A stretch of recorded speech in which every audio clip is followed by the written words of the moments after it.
நீ நான் காதல் சீரியல்ல இன்னிய எபிசோட்ல என்ன நடந்திருக்கு அப்படின்னு பாத்தீங்கன்னா, முரளி வசமா மாட்டிக்கிறாப்ல. இருந்தாலும் பயங்கரமா அழுது புலம்பி பாத்தீங்கன்னா, தப்பிச்சர்றாப்ல. இதனால நம்ம ராகவ் பயங்கரமா டென்ஷன் ஆகுறாப்ல. சோ இன்னைக்கு என்ன நடந்திருக்கு அப்படின்னு பாத்தீங்கன்னா, நம்ம முரளி சுந்தரிய கூட்டிக்கிட்டு ஒரு பிளான் போடுறாப்ல. இந்த மாதிரி சில ரவுடிங்கள, திருட்டு பசங்கள நான் அரேஞ்ச் பண்ணியிருக்கேன். அவங்க வீட்டுக்குள்ள அஞ்சலியோட நகைய திருடிக்கிட்டு போற மாதிரி ஒரு டிராமா போடுவாங்க. அப்ப நகையெல்லாம் காணாம போயிடுச்சு, திருடிட்டாங்க அப்படின்னு இது எப்படியோ முடிஞ்சிரும் அப்படின்னு திருடங்களெல்லாம் வர வச்சு அஞ்சலியோட ரூம்ல போய் திருட வைக்கிறாங்க. ஆனா அஞ்சலி நைஸா ஏந்திரிச்சு போயிடுறாங்க.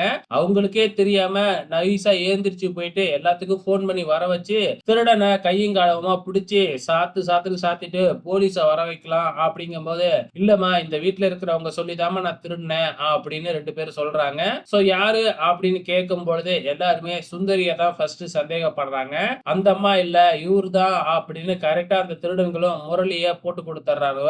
முரளி ஐயையோ போட்டு குடுத்துட்டானுங்களே அப்படின்னு சொல்லிட்டு உடனே கீழ விழுந்துகிட்டு மண்டி போட்டுக்கிட்டு கதற ஆரம்பிக்கிறாப்ல.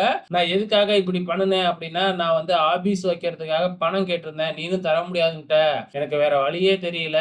அதனால தான் உன் நகைய திருடி வித்து அது மூலியமா ஆபீஸ் ஓப்பன் பண்ணேன். அப்படி இப்படின்னு பொய்ய சொல்லி கதறி அழுவுறாப்ல. இருந்தாலும் பாத்தீங்கன்னா, அஞ்சலி முரளி கிட்ட கோவிச்சுக்கிட்டு பேசாமயே போயிடுறாங்க. சோ இப்பொழுதைக்கு இந்த பிரச்சனை முடிஞ்சிடுச்சு இல்லையா? அந்த திருடன்கள் மேலயும் எந்த தப்பும் இல்லன்னதுனால விட்டர்றாங்க. இந்த பக்கம் இவன் வேற ஏதோ தப்பு பண்றதுக்காக தான் அந்த நகையெல்லாம் திருடி இருக்கான். அப்படின்னு ராகவுக்கும், அபிக்கும் புரியுது. ஆனா சொன்ன இந்த அஞ்சலி நம்ப மாட்டாளே! என்ன செய்றதுன்னு தெரியாம, ஆதாரத்தோட எப்படி புடிக்கிறதுன்னு தெரியாம, இங்க நம்ம ராகவுக்கு பிரஷர் தான் அதிகமாவுது. ஆனா நம்ம அபி தான் பக்கத்துல இருந்துகிட்டு சமாதானப்படுத்திக்கிட்டு இருக்கிறாங்க.